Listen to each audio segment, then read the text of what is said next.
And through this, we are trying to share best practices to support East African border security objectives.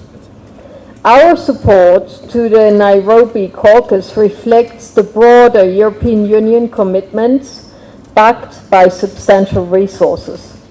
Through our development cooperation, we have allocated over 29 billion euros, that's more than $29 billion, and I don't have the figure in Kenyan shillings, specifically for sub-Saharan Africa for the period 2021 to 27.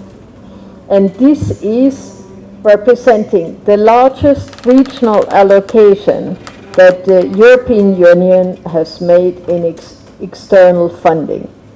So many say, look where the priorities are, you can see that where the money flows. So we are putting our money where our mouth is. We have, in complementarity to that, we have also allocated further resources through the African Peace Facility. You all know that the EU has been a long supporter of AU missions, not only, but primarily in Somalia. Now, I would like to say something about the project IEAC, which was supported by the European Union to successfully connect 6 East African community countries to Interpol's I-24/7 system, which is a global secure communication network greatly improving real-time screening and cross-border intelligence sharing. In late 2024, a coordinated Interpol AFRIPOL operation across 8 East African countries resulted in the arrest of 37 suspected terrorists, along with seizures of small arms and heavier weaponry. These are not just statistics. They represent disrupted networks and potentially prevented attacks, and therefore may have saved lives. So, when East African border officers verify travelers against Interpol's global watch list of terrorists and criminals, this can dramatically increase regional security. The European Union has built strong partnerships also with the regional institutions that possess local legitimacy and operational capacity. We have also supported IGAD through initiatives like the Promoting Peace and Stability in the Horn of Africa program, which directly strengthens regional security coordination. And of course, our continued support to the Eastern African Police Chiefs Cooperation Organization and AFRIPOL enhances real-time intelligence sharing across borders. Effective border security must strike a delicate balance because we have legitimate trade interests and we have to secure those with our legitimate interests of security. This is not an easy task, and every country has to find their own solution.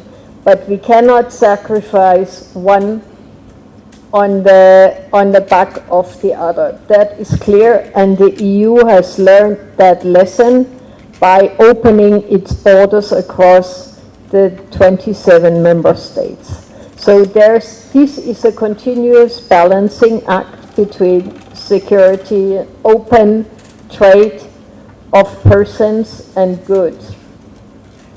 What is very important, and I will come to conclusion, is that we involve the communities in the borderlands.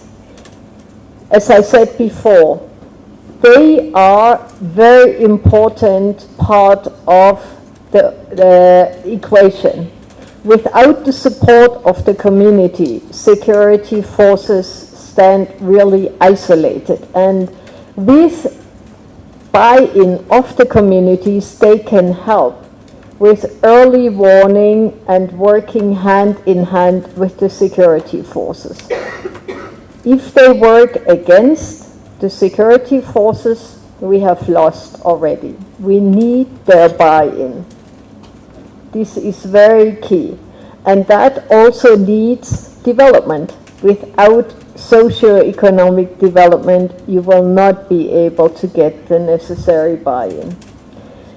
When we talk about borders, we very easily get into a temptation to look at land borders, but we have sea borders as well.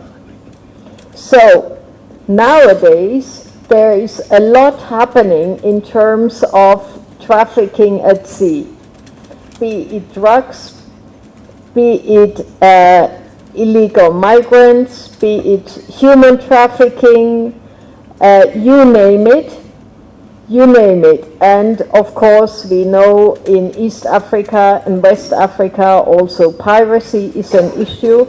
And whatever is, let's say, organized crime, we know there are connections to terrorist financing as well. So we have to keep all of that on our radar screen. And the EU has worked especially in East Africa, but also West Africa, to disrupt those networks through Operation Atalanta, for example, or EU Cup Somalia. So I will not go into details here, but just looking forward, I would like to say that we are looking forward to first strengthen institutional coordination within and between states. Second, leveraging technology as a force multiplier. I don't want to go into details on that because you're all experts. But we have to use everything at our disposal, including satellite monitoring and the cybersecurity space tools, and we have to share these resources. Third, fostering the community-centered approaches. I already talked about this. Local population should not be disregarded, and their contribution can be immense. Fourth, strengthening of judicial and prosecutorial capacity.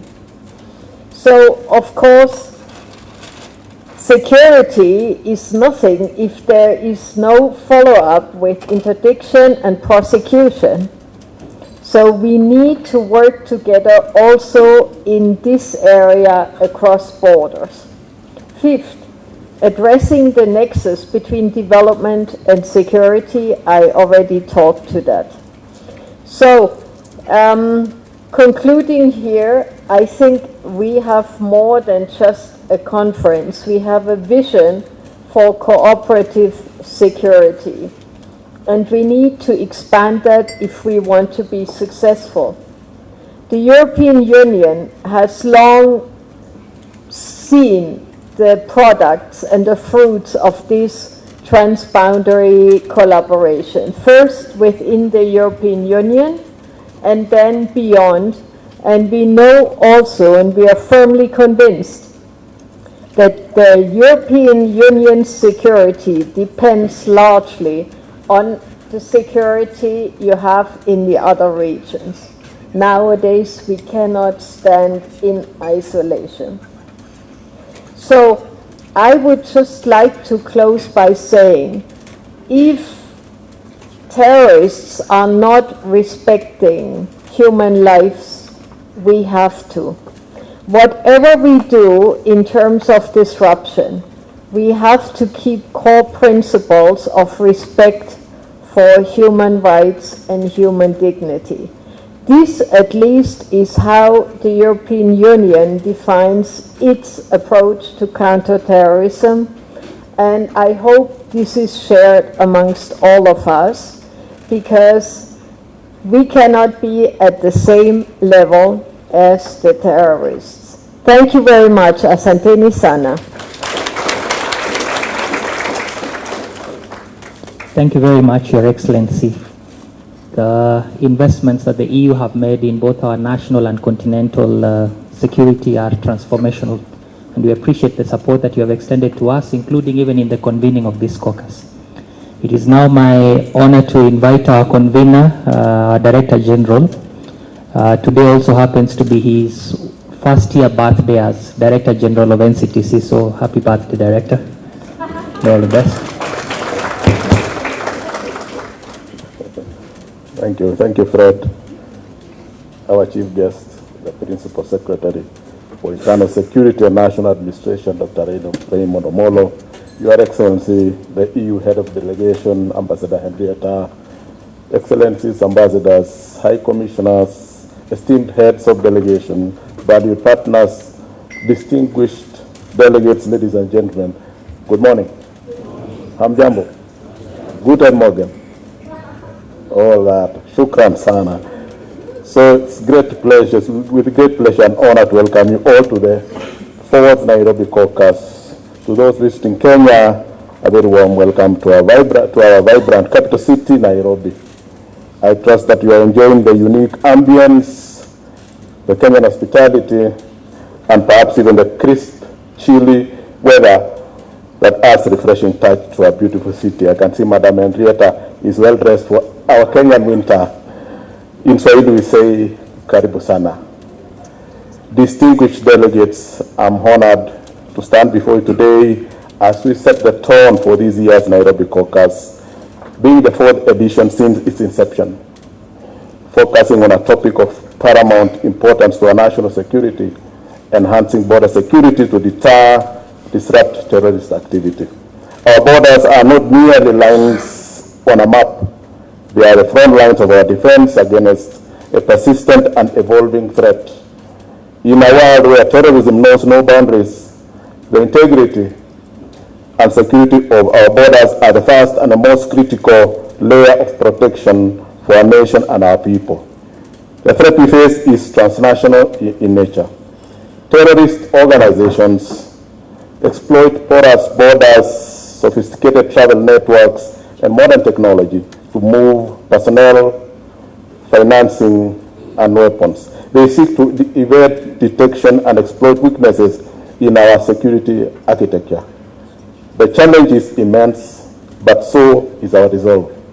We recognize that a fragmented approach to border security is a failed approach. Ladies and gentlemen, the National Counterterrorism Center, Kenya, is coordinating mechanism to counterterrorism efforts, the counterterrorism efforts in the country in order to detect, deter, and disrupt terrorist acts as well as to prevent violent extremism.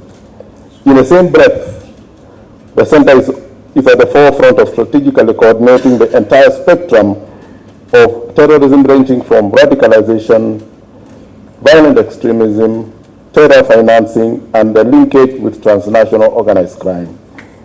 The success of our efforts hinges on a whole-of-government approach and a whole-of-society approach that fosters seamless collaboration among all agencies and stakeholders. We are grateful indeed, Ambassador, for the support the EU has given us. We are now in the process of launching the second phase of the EU support this financial year for the next 4 years, and courtesy to the support of the EU. Very grateful indeed, and I think you've spoken it well, soft programs across this country. And I'm also thank the PS before he became also his position. In the first phase, he was very instrumental in Kisumu, rolling out, and those programs, sir and your Excellency, are still alive. And I was telling the PS, these are things we are sustaining for the support during the phase 1. Even in Mombasa, we're doing livelihood support and all that. And we commit as a center to carry on and make those programs alive. So we're grateful indeed, together with Kuwait, under the East African Working Group.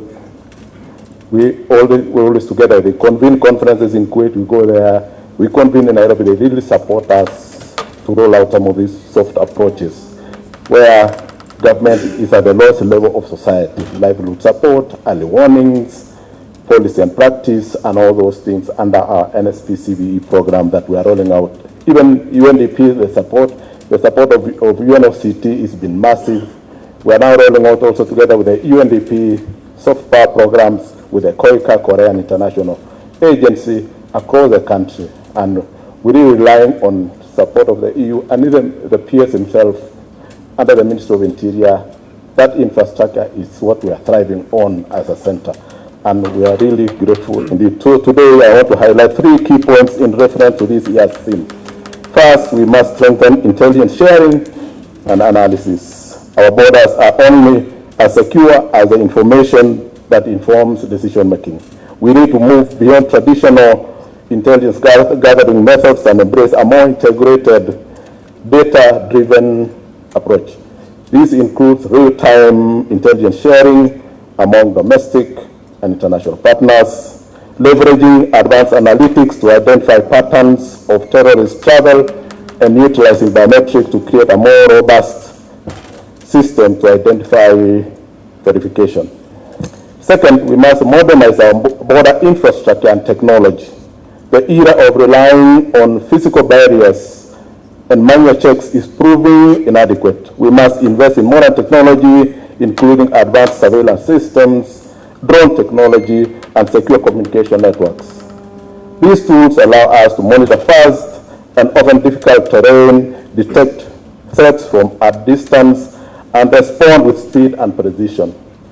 They are force multipliers that enhance the capabilities of our dedicated border security personnel. Finally, and most importantly, we must deepen our international and regional partnerships. And we are grateful indeed that I can see across the floor people from within the region and beyond, and meet a lot of friends that I've met across the region, even internationally, and it's exciting indeed for the support we get and the interest that has been generated because it's no longer a security for Kenya alone, but for the region. So no single country can defeat terrorism alone. The threat is global and must be, and so must be our response. We must closely, with our neighbors and international allies, create a unified front. This means harmonizing our policies, conducting joint operations and trainings, and sharing good practices to close loopholes and prevent terror organizations from exploiting regional weaknesses. Esteemed delegates, the Nairobi caucus is a powerful demonstration of how international and regional collaboration can help us confront the unique security threat we face. It provides a platform where we can reflect our shared commitment to dialogue, partnerships, and proactive action in addressing the borderless terrorism threat. As I conclude, let us remember that enhancing border security is not just about keeping threats out. It's about building a safer, more resilient nation. It means protecting our way of life, our economy, and our democratic values. This is a continuous and a complex endeavor, one that demands our unwavering commitment and collective effort.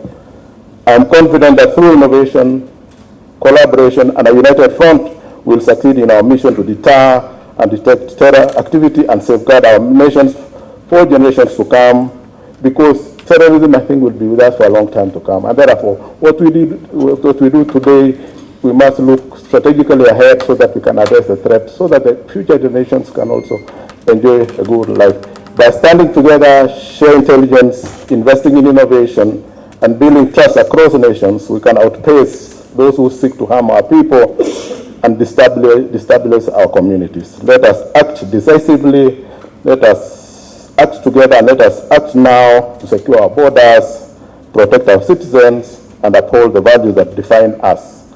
Thank you for your kind attention, and I wish all of you a successful deliberation. Now it's my singular honor to invite our chief guest, our main speaker today, PS, Internal Security and National Administration, Dr. Raymond Omollo. Welcome, sir.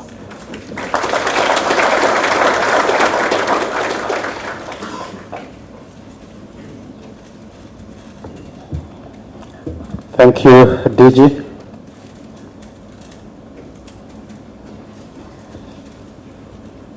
Excellencies, ambassadors, led by the EU representative,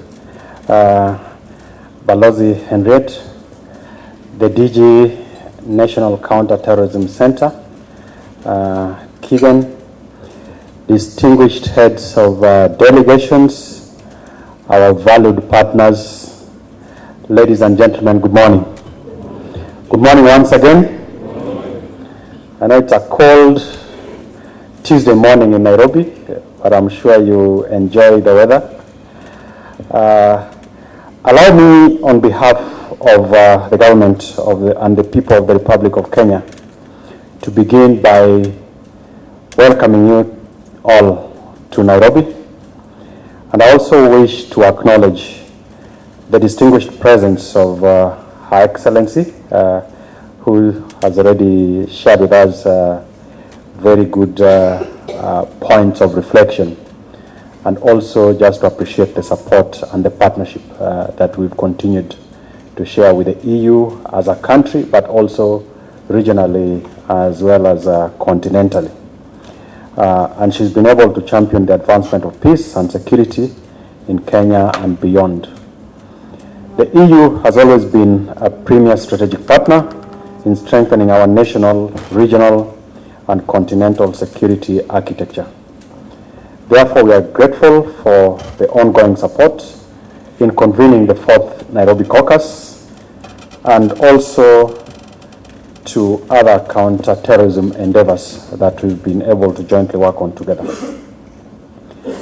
I also want to recognize all our local and international partners who are in attendance at this 4th Nairobi Caucus. Terrorism respects no borders, and only a united multilateral effort can effectively counter it. Your participation strengthens our collective capacity and reaffirms our unwavering resolve to build a world that is free from the threat of terror. I feel privileged to be part of this forum, as it is one of the most impactful events that speaks to one of our greatest national security threats of our time. As a country, of course, we are faced with other security threats beyond terrorism. We have challenges with banditry.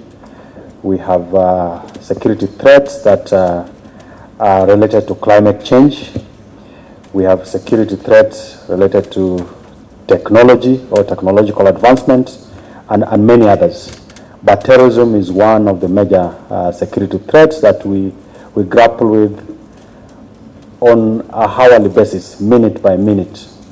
And for us to be able to have an opportunity to sit together with partners, with experts from across the globe speaks to how seriously we take this threat, and we definitely would want to benefit from the experiences that you have gained over the years. What makes this caucus especially significant is its theme, which is enhancing border security to deter and disrupt terrorist activities. It's a strategic opportunity to confront the growing vulnerabilities of our porous borders, which terrorist groups and their agents continue to exploit to be able to advance their agenda. As we may be all aware, this caucus was conceived as an adaptive and African-owned mechanism that proactively anticipates and effectively responds to the mutating threats of terrorism. And the previous speakers have spoken to the mutating nature of terrorism as it is. It was born out of the conviction that together we can develop contextualized solutions that appreciate the rich diversity of our social, cultural, security, and political landscapes, and effectively respond to the dynamic threat of terrorism and violent extremism that affects our continent. I am pleased that the caucus continues to grow in both relevance and reach. Today, more than 15 African countries are represented here, including for the first time our friends from West Africa. Therefore, this is a critical milestone.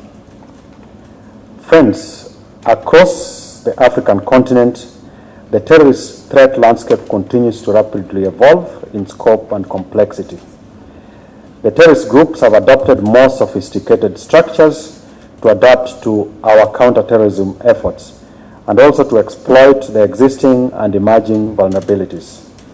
They are also leveraging on technology and transnational criminal networks to be able to amplify their capabilities and extend their operations. However, we must not forget that terrorist groups are unrestrained by borders.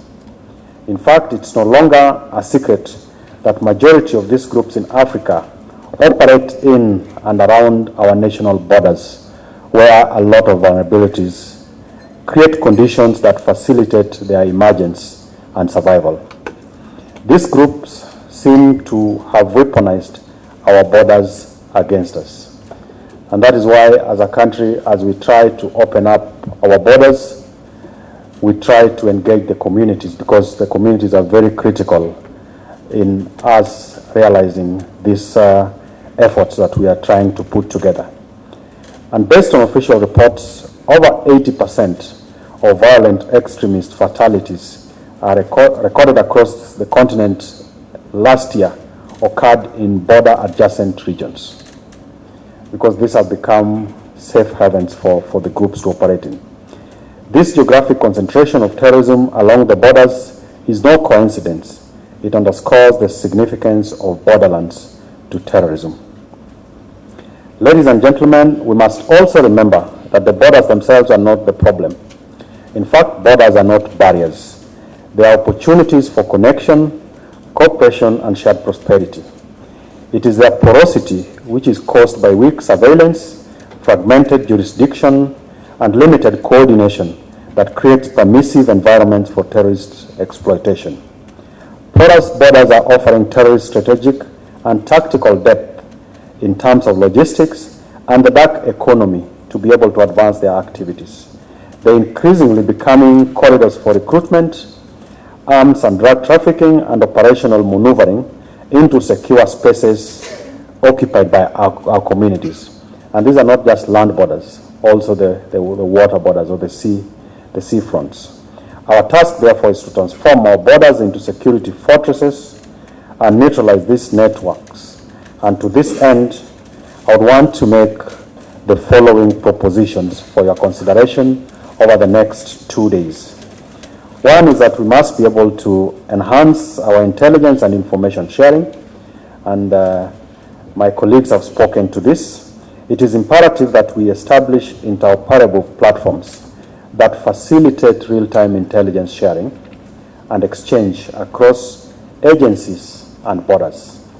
And I'm happy that the Director Tubsam is here on behalf of several of his colleagues from the region. This includes strengthening joint data centers, harmonizing data protocols, and embedding community-generated insights into national threat assessments. Border-related intelligence must be actionable, inclusive, and also anticipatory. Number two is we need to leverage on technology so that we create smart border infrastructure. And our friend from UNOTC has spoken to some of this, including the ones that we are doing with our teams at immigration and the border management teams in terms of passenger identification, the recognition, and also what Interpol and Afripol are doing to be able to help us in managing the movement of people.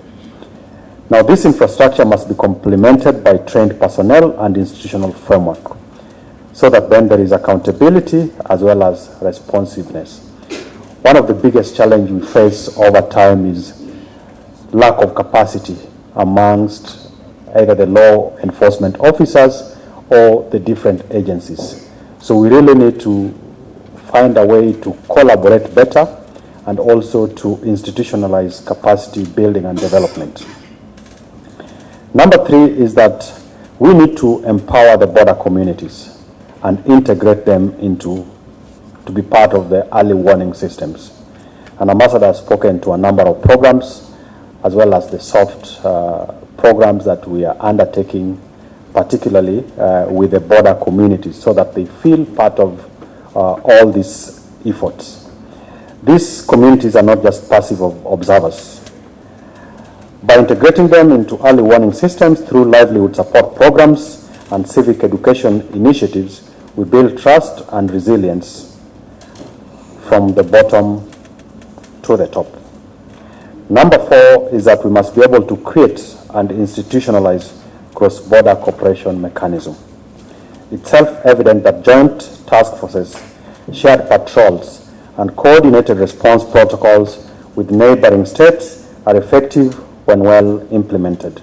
Our borders must therefore reflect a shared commitment to peace and mutual protection through structured and sustainable frameworks that are contextualized, innovative, and responsive. And when we began, we listened to the Kenyan national anthem, then we went to the East African anthem and the African or the AU anthem.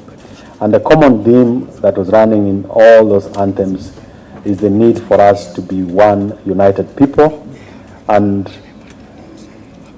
just calling on us to look after each other without the necessity of having to compete on things that would make the growth of the continent much more difficult. Finally, we must be able to embed border security within the broader governance and development agenda. So there are issues of security as well as development. There is no development without security, and so also there is no security without development. These are mutually reinforcing points. Therefore, borderlands should be zones of prosperity and must therefore benefit from inclusive development, access to services, and participatory governance. This holistic approach reduces vulnerabilities and counters the appeal of extremist narratives. So there's a huge nexus between three main areas of focus, or what I consider to be also things that contribute to insecurity that then make it very difficult for us to address the challenges of terrorist activities. One, there's the issue around poverty. As a continent and working together with our international partners, we must be able to address the challenge of poverty so that we significantly reduce that gap. Then there are issues around the infrastructure and the social services and access to these services. When communities are unable to access what we consider common services, then people feel neglected. People then start to question government, and it becomes easy, or it becomes avenues for recruitment of communities. So as we look at security from the harder perspective, the social or the softer approach in terms of just bringing up communities is very critical. And the third one is the impact of climate change. If you look at how this has affected communities across the continent, where there's been too much degradation, it means the vulnerabilities go up, and then it becomes very good grounds, or it offers very good grounds for a lot of resentments. So, ladies and gentlemen, as I conclude my remarks, I would want to invite you to consider these propositions in your broader conversations over the next 2 days, and look forward to receiving some of the feedback in terms of outcome documents for us to be able to engage further, and also for us to be able to look into ways of intervening. I want to urge you to use this caucus to renew our common resolve and to generate actionable strategies that transform our borders into zones of peace and prosperity. We must reimagine border security not as a static perimeter, but as a dynamic ecosystem that disrupts terrorist mobility, facilitating legitimate trade, and fosters regional cooperation. Thank you. Asanteni sana.